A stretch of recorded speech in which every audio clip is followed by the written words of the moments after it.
Hello, how's it going today? Glowplasma231 here, back again today after a very brief period of doing anything and everything but record videos to talk about Oshi chapter number 128. This chapter is simply titled Script Reading, and I'll give you one guess on what they do in this chapter.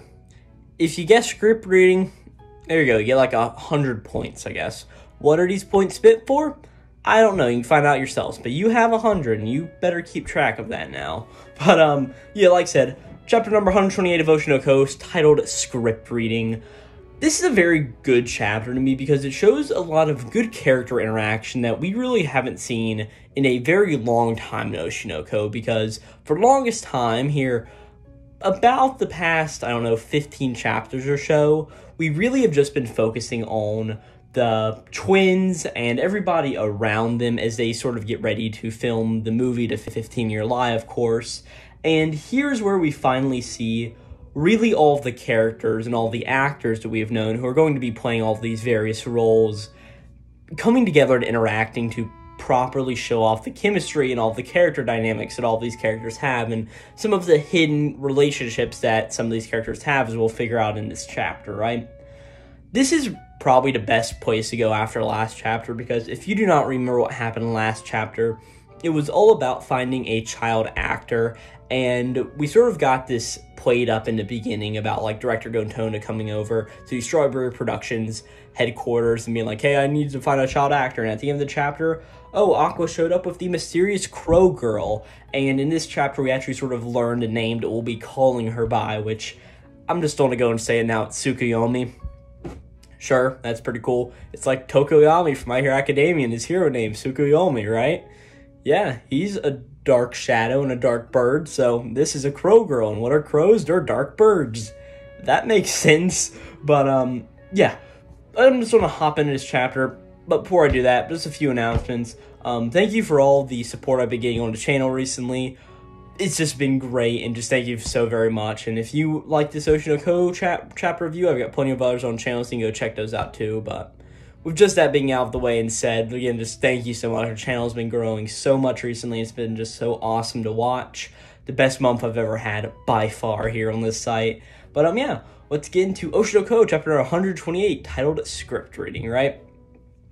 We start off the opening dialogue with somebody who I'm guessing is like one of the higher-ups in the 15-Year Lie movie, pretty much just going like, all right, we'll be reading the script today, right? And we get the two twins here, right? And we sort of get this weird, like, split-face shot as this, like, drawn a line down the middle. On one half is Aqua's face, and on the other half is Ruby's face.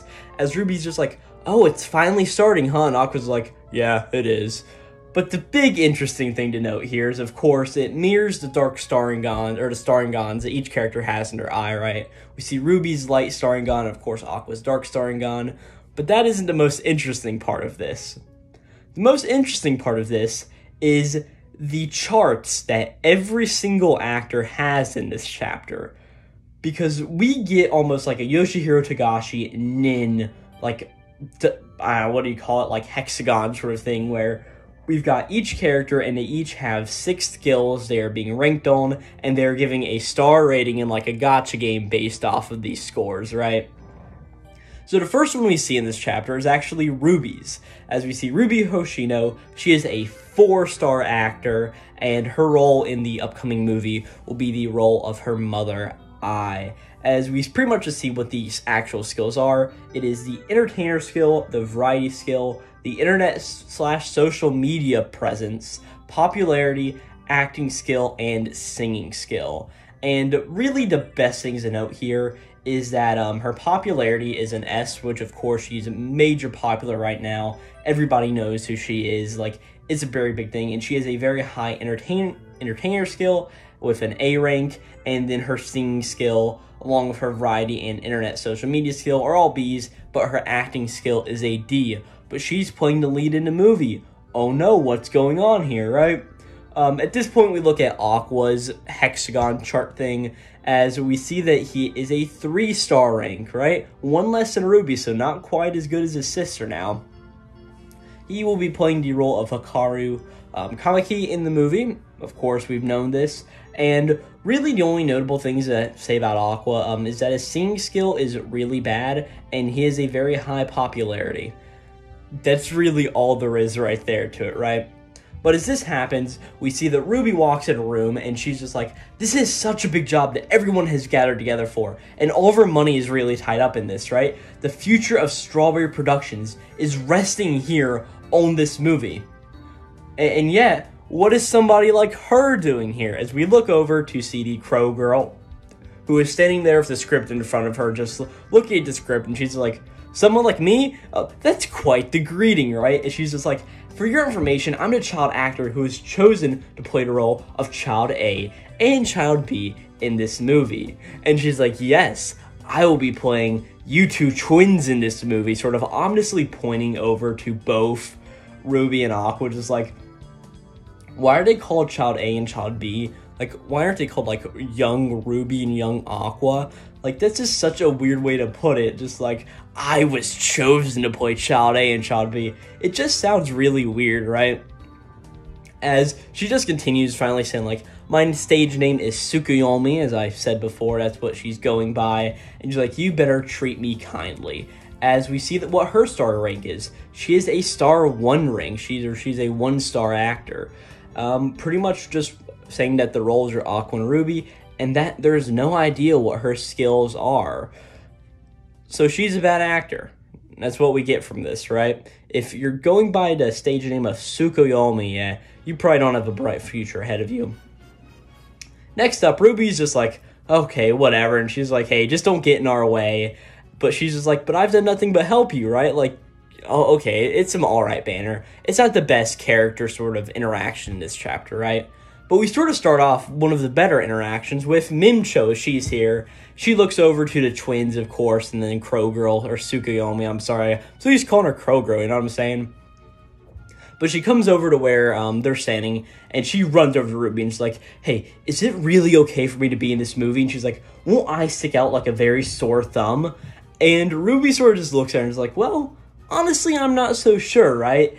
And Mimcho's just like, oh, come on, man, I was looking for encouragement, and I'm supposed to be acting now? What's going on here, right? This isn't good. And she's just freaking out as the door opens and another actor walks in the room. Who else is it but Phil Shirani? Look at that, she's here.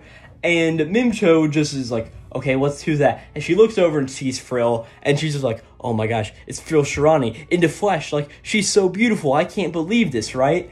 As Frill walks over to Mim, and it just comes over, and she sort of like bows in front of Mimcho, and is like, hey, Mimcho-san, I'm a fan, right? And she's like, it's such an honor to meet you, right? And to this point, Mimcho is just like, okay, what's going on here? This is weird. What's going on here? Like, really having like a brain overload from this.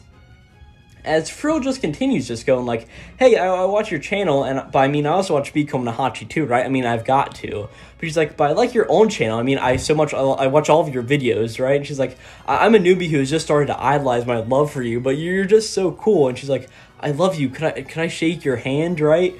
Really giving like the creepy like stalker fan approach, as she's just sort of standing there just like, man, I watch your channel, but you're so cool, but you're like so weird. But it's just really funny to watch because of course Mimcho's shocked that she's able to be around somebody of this sort of famous caliber, sort of not realizing how much her fame has an impact on the world. And it's a little bit of an interesting thing as Mimcho's just like, oh, well, what are you talking about, right? As she sort of sticks out her hand, she's just like, well, of course you can, my dear. As there's sort of just a little gag thing here to just showing like self-esteem and like written behind Mimcho's. There's just like levels like pumping it up, like almost like the jokes I made before, like a gacha game almost, right? You're ranking up your character from like a 4-star to from a 4-star to a 5-star, right? You're giving them that extra little benefit that they need, right?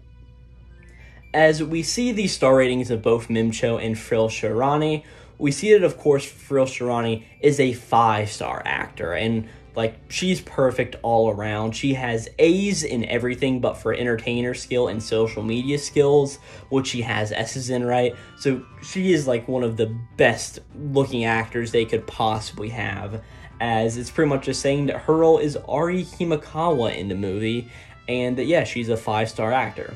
And looking at Mimcho's stat breakdown, she is a 3-star actor, and her role is going to be Become Nahachi's Mei Mei. Of course, this is the former Become Nahachi, one from 15 years ago, so she's going to be playing one of the actors in there. So, while not the most prominent role, a very prominent role for a character we know in the series.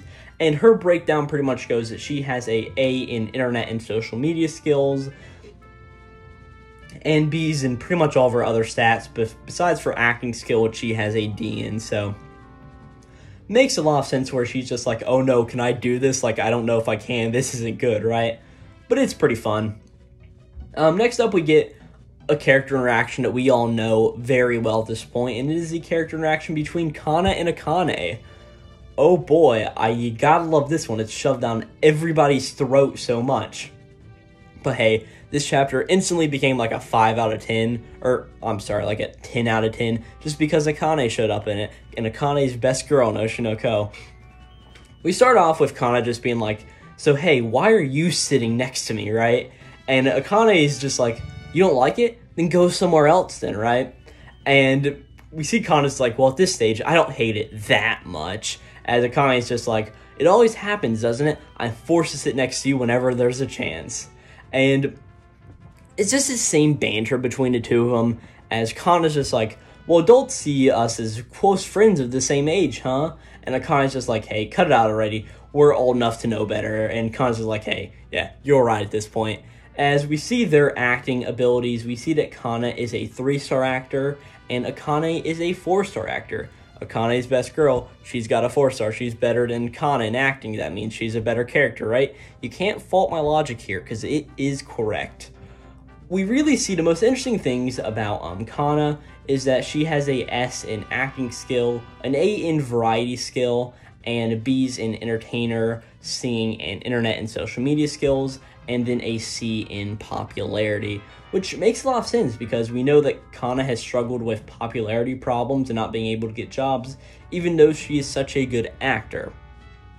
And then Akane being a 4-star, we see what all of her stuff is, right? Of course, she has a D in acting or in singing skill, not a D in acting skill. She has a D in singing skill, which makes sense because it's not like she's a part of an idol group, right? She is just a really good actor, being that she has a S in acting skill and then A's in entertainer, variety, and popularity. And then one of my favorite notes here is that she does have a C in internet and social media, because of course she doesn't have a huge social media preference because, man, you guys want to think too about Volume 3 or what the anime covered this season, right? That's really Akane's big thing at the beginning was, yeah, she struggled with mental health problems due to social media and all of those things, to where she even tried to, yeah, you know what I'm saying? So, yeah, it makes perfect sense, and it's just a very good bit of character development just to sort of see that written out, and sort of seeing what all of these characters' skills are. It really shows us what we've learned about those characters in a series, right? On to the next character interaction pair, as we see the pair of Melt and Himekawa-san. Oh, I forget what... Taiki Himekawa, yeah, that's his name, Taiki Himekawa. Pretty much the really good acting dude from the Twilight troupe, and Melt. As we see Melt walks in the room, just like, oh, Himekawa-san, long time no see. And Himekawa's like, oh, Melt, how have you been? It's been so long, right? As the two of them just get together and they just do like a high five sort of deal. Sort of like saying, hey, how's it going? As we see that both Kana and Akane are, of course, watching this. And we see Kana's like, man, when it comes to new productions, people who have co-starred before tend to get along rather quickly, right? And Akane's just like, yeah, it's easy to wonder if they've always been close, isn't it? Just seeing the pair of Melt and Himekawa just being like, oh man, you're so cool. And that's something I really find interesting because, of course, Akane and Kana have co-starred before too, and yet they don't get along, so it's just a little bit of a funny detail there, sort of just showing some realization that the two characters are having in a way, right? But anyway, at this point, we see Melt stats, as we see Melt Nurishima, a 3-star actor whose role in the movie is Goro Ayama. I actually never pointed out who Akane and Kana's roles were, right? Kana's going to play Become Nahachi's Nino, and Akane's going to be playing Become Nahachi's Takahime. So, or Takamine, yeah. Alright, that's pretty cool. Now, back to Melt, right? Melt's going to be playing Goro Ariyama, and he is a 3-star actor, as I said before. He doesn't really have any super high stats. He has both an A. He has 2 A's, one in singing skill and one in internet and social media. I don't think we actually knew about the singing skill one, but if we remember to the short chapter that we got a little while ago, the Interlude 2, if I'm not mistaken, that was all about Melt. That was pretty much all about how, like, Melt's like a professional pretty boy, and he was sort of making the declaration of war to continue being one. And yeah, it makes sense why he is an A in internet and social media because of that. Then he has a B in acting skill and a B in popularity. And then to round off his stats, he has a C as an entertainer and a C as a variety, right? So that's really Melt's stats. It's alright, but I also do like that little bit of a touch of, yeah, internet and social media. He's got a pretty high one of those, right? And at this point, it seems like everybody's in the room, and as everything is going on, we see that director Kaburagi walks in, and he's just like, man, is everybody here now, right? As, you know, producer Kaburagi, that's right, producer Kaburagi, not director, it's director Gontonda. I know these names. This is my first rodeo of this, right? Producer Kaburagi walks in just like, well, is everybody here now? Well, if that's the case, we're going to read the script of the 15-year line movie, and we're also going to be doing the costume fitting today. Like, thanks everybody for coming in. Let's get started, right? We see that everybody gets the notes and the script out, and we sort of get this note where it's like the script reading at an early stage is shortened, as we're pretty much just going to see the entire thing is just really short, but the whole details, we're just going to be focusing in on a few key elements as some characters realize them, right? So the first one we stop on during the script reading is good old Tsukuyomi, right? As we see director Gontonda is just like, I don't know where Aqua found her, but that child actor isn't really bad at all. He's just like, her tone sounds twisted, like an adult who's trapped in a child's body, right? And he's like, she almost reminds me of Aqua way back then, which of course makes a whole lot of sense because from what we know, she is the same situation as Aqua and Ruby, who was reincarnated. Yeah, you guys know the details at this point, but yeah, it's just pretty cool to see like how director Gontonda is also sort of putting together these pieces of, that's a little weird, right? But at this point, we see that, what's her face, Ruby, and Ruby's starting to say some lines, and director Gontonda's like, man, alright, and here she comes, as Ruby says her line, just like, I'm sorry, I can't love you, as director Gontonda just like, alright, this is one of the key problems, this single line right here, right, it seems to be an actual line spoken by Ai on a DVD she gave to Aqua, right? And he sort of looks back and is like, so when Aqua realized that I saw the true nature of Hikaru Kamiki and wrote this into the script as sort of a parting word, and he pretty much contains like, and Ruby, like your brother, interpret this wording as a part and actually acted it out, right? But he's just like, but that's just, but we sort of just stop there as we get more things, just like script reading, final stage, shortened, as we now get to some more lines, as we see that Kana's there, and we see that they finish script reading, and Kana's just like, oh man, geez, once again, that's such a script, as we see that Aqua's walking past, and Kana's like, hey Aqua, I heard that you wrote it. You've got quite the hidden talent for doing this, don't you, right?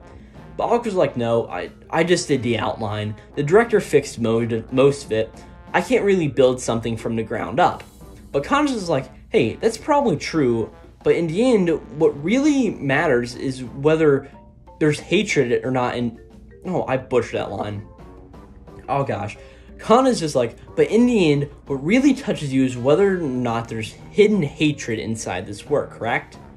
And she's like, in that sense, it's an outstanding script, right? And she's like, yeah, good script, Aqua. And over this point, we cut over to Mimcho and Akane. They're sort of singing together. Mimcho's just like, man, I saw it on the news, so I know, but it's so amazing that both Ruby and Aqua were still able to get back on their feet after having their mother killed in front of you, right? But Akane's like, hey, they haven't really recovered, and neither has Aqua or Ruby, right? They haven't recovered at all. As at this point, we cut over to some other unnamed actors who are just sort of here. It's a very weird cut as we go from this sort of emotional scene of Akane just going, hey, both Aqua and Ruby aren't really still sane from this, even though it happened so long ago. As we cut to just like a few actors, right? We see one of them's name is Tomato Jan. Oh, okay, I'm gonna make the obvious tomato jam joke, but yeah. So Tomato Jam has a 2-star rating. Their role is playing Miyako in the movie. They're just a really bad actor. Not really a whole lot to say there. Next one is Tomo Abaye. I don't have a fun joke for that like Tomato Jam. They're a 3-star actor, and their big thing is that they are a big singer, and they're playing Ryosuke Kitahara in the movie.